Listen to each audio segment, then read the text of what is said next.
Dieu n'est pas 3 fois 100.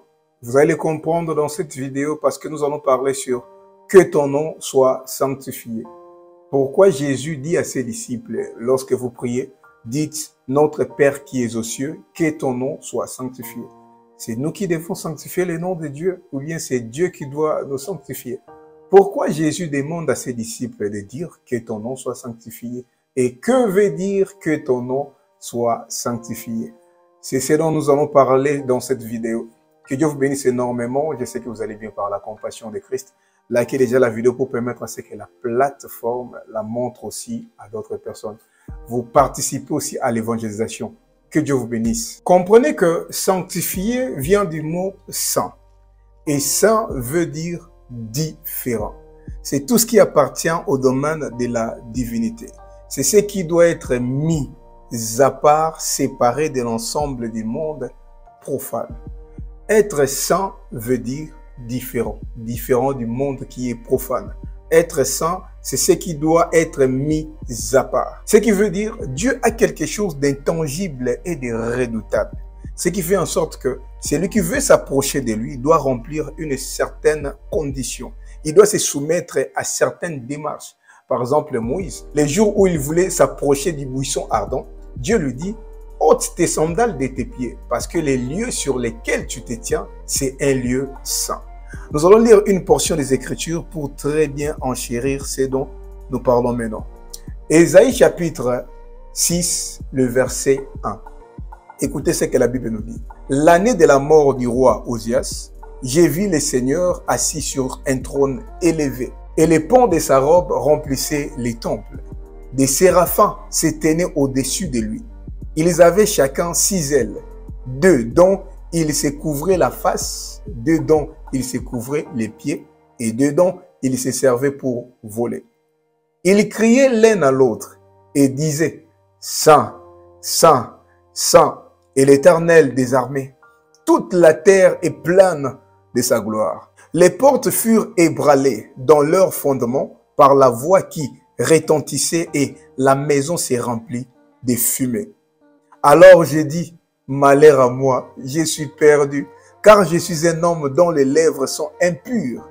J'habite au milieu d'un peuple dont les lèvres sont impures, et mes yeux ont vu le roi, l'Éternel des armées. Oui, bien aimé, Ésaïe nous parle de la vision qu'il avait vue. Il a vu le Seigneur assis sur son trône et les pans de sa robe remplissaient les temples. La première des choses que vous allez remarquer, Ésaïe dit, il a vu des séraphins qui avaient 6 ailes. Ils se couvraient la face par 2 de leurs ailes et ils se couvraient aussi les pieds par 2 de leurs ailes. Pourquoi ils se couvraient la tête et les pieds? Parce qu'ils étaient dans la présence de Dieu, près du roi des gloires. Pourquoi ils se couvraient la face et les pieds? C'est à cause de la sainteté de Dieu. La deuxième chose qu'il a remarqué, ils criaient l'un à l'autre, Saint, Saint, Saint est l'Éternel, la terre et les cieux sont remplis de sa gloire. C'est la raison pour laquelle beaucoup disent que Dieu est 3 fois saint, c'est à cause de ces versets.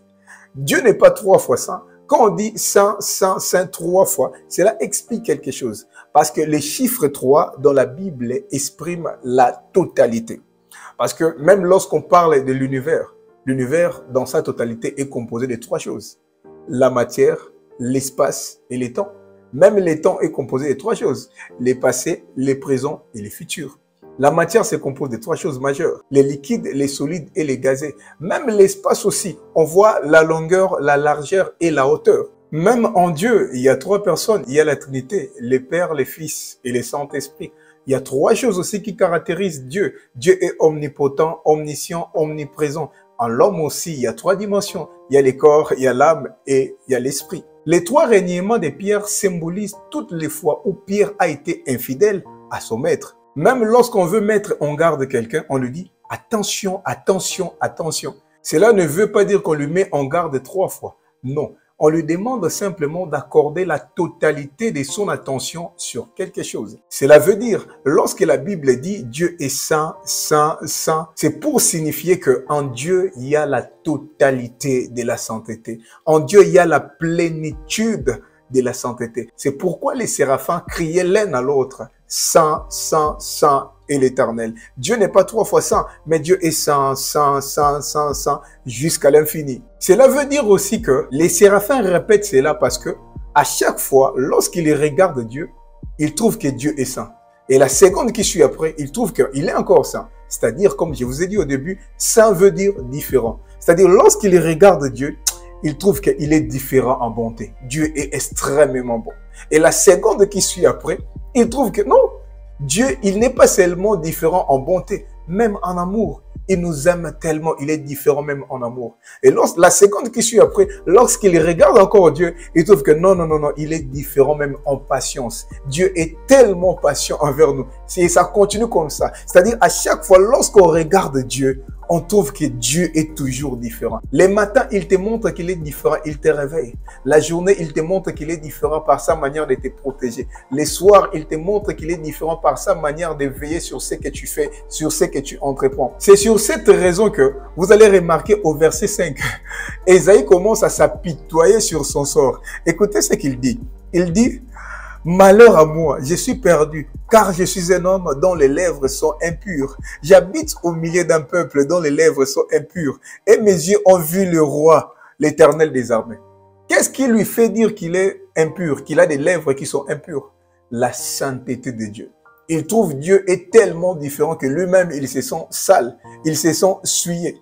C'est comme quelqu'un qui était sale, mais qui vivait dans les ténèbres. Et du coup, il ne se rend pas totalement compte qu'il est très sale.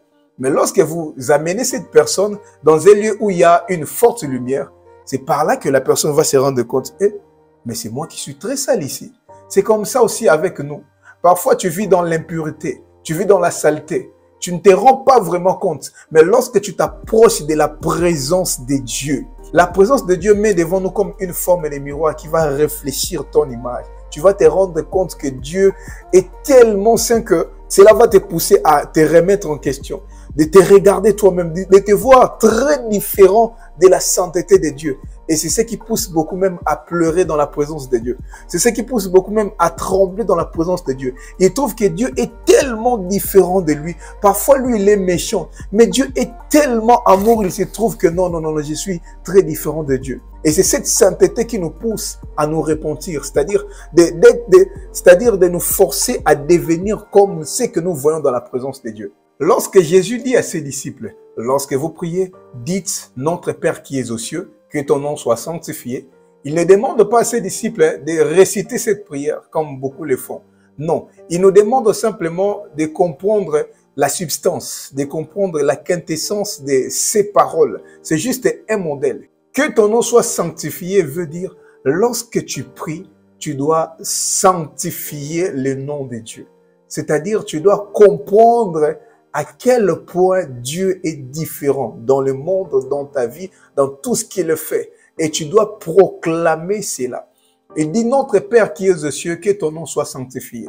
Notre Père, c'est-à-dire c'est un Père, c'est notre Papa, mais qui est aux cieux, c'est-à-dire qui est élevé. Lui-même, il le dit, si les parents de ce monde, méchants qu'ils sont, ils arrivent quand même à donner de bonnes choses à leurs enfants. À combien plus forte raison votre Père qui est dans les cieux, pour montrer que c'est un Père mais qui est différent de vos pères.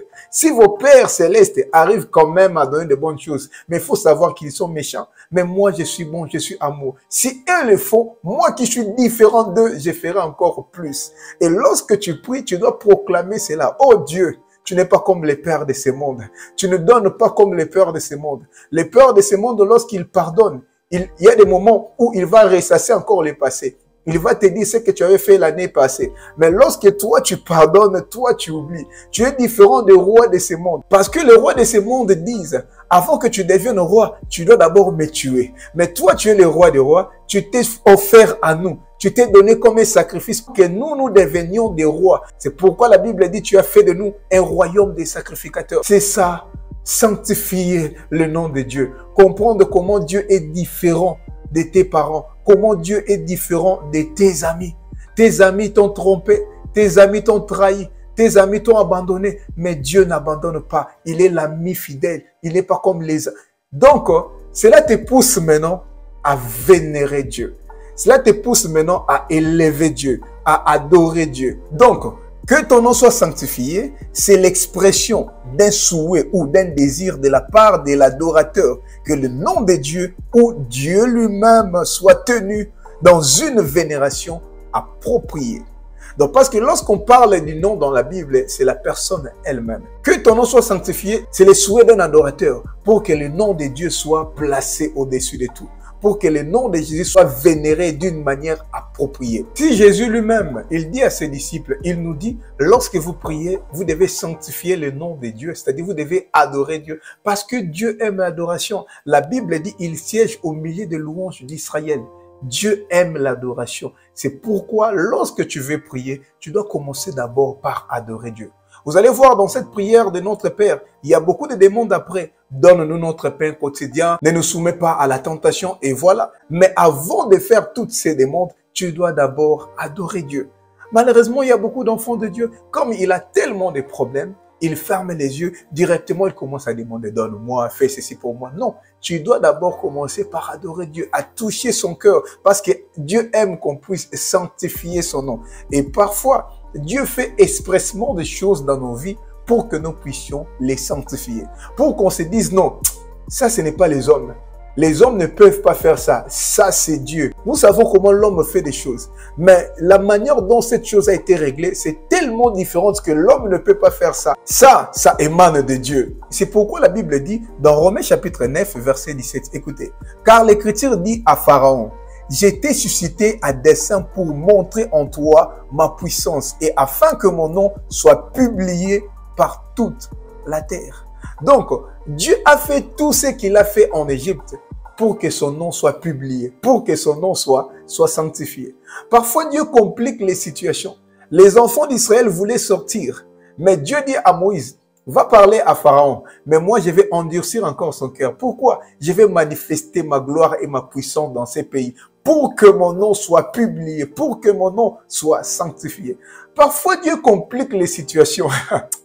Lorsque Lazare était malade, on appelle Jésus. Jésus dit, si je viens les guérir, on ne va pas sanctifier mon nom.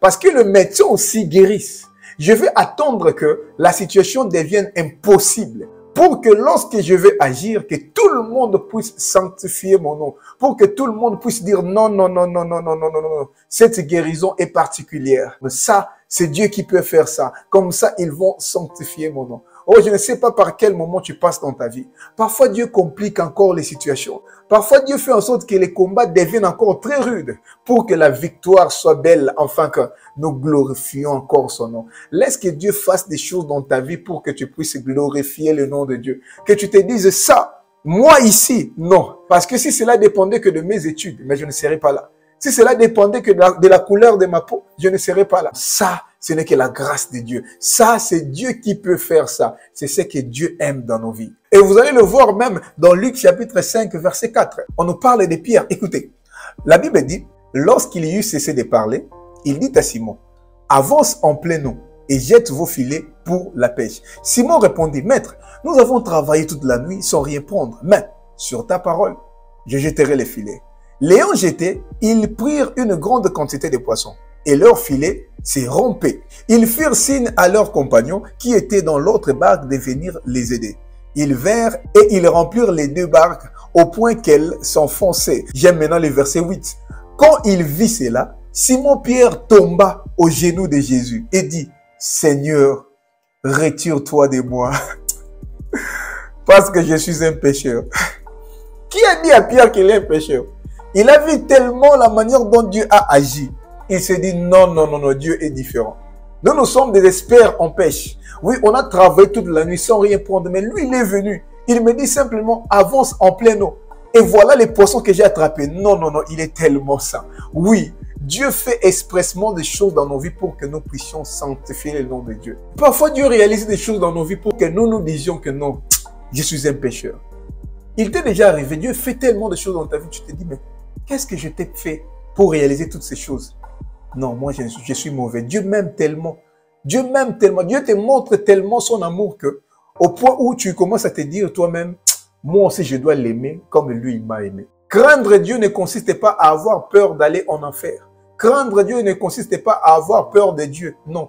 À haïr le mal, oui. Mais à comprendre comment Dieu t'aime pour abandonner les péchés, pas par peur d'aller en enfer, mais pour l'amour que Dieu a pour toi. Tu te dis, Dieu m'aime tellement que moi aussi, je dois me forcer à l'aimer comme lui. Il m'aime. C'est pourquoi Pierre dit, il se regarde et se dit, je ne mérite pas ça. Retire-toi de moi. Tu es tellement saint, tu es tellement digne, et moi je suis un pécheur. Et bien aimé, sanctifier le nom de Dieu, c'est reconnaître Dieu, les confesser, les craindre, l'adorer comme saint. C'est surtout l'avoir comme saint dans nos cœurs. C'est pourquoi 1 Pierre chapitre 3 verset 15 dit, mais sanctifiez dans vos cœurs Christ le Seigneur, en étant toujours prêt à vous défendre avec douceur et respect devant quiconque vous demande la raison de l'espérance qui est en vous. On doit aussi sanctifier Dieu par notre comportement, par nos cœurs, par ce que nous faisons. Parce que par cette prière, quand nous disons que ton nom soit sanctifié, nous demandons à Dieu que tous les humains arrivent à sanctifier son nom de cette manière. Et pour que les humains puissent sanctifier le nom de Dieu, ils peuvent aussi voir ce que Dieu fait au travers de nos vies. Ils peuvent comprendre la bonté de Dieu par ce que Dieu réalise dans nos vies. Dieu parfois fait de nous des vitrines de ses bienfaits. Il fait tellement de bienfaits dans ta vie que les hommes qui t'entourent se disent non. S'il est comme ça, c'est parce qu'il craignait Dieu. S'il est comme ça, c'est parce que c'est un enfant de Dieu. Et par nos actes aussi, par nos comportements, les gens qui sont autour de nous peuvent glorifier le nom de Dieu. Quelqu'un te fait du mal, au lieu de lui répondre, tu gardes silence. Les gens se disent, mais comment il a cette maîtrise de soi? Non, c'est un chrétien, c'est un enfant de Dieu. Non, ils vont glorifier le nom de Dieu. Laisse que le monde qui t'entoure glorifie le nom de Dieu à cause de ce que Dieu fera dans ta vie, à cause des bienfaits de Dieu dans ta vie, à cause de sa bonté, à cause de sa grâce, à cause de sa fidélité, à cause de sa puissance, à cause de ce que Dieu va réaliser dans ta vie, que le monde qui t'entoure puisse glorifier le nom de Dieu. Que Dieu nous bénisse énormément et on se voit à la prochaine vidéo.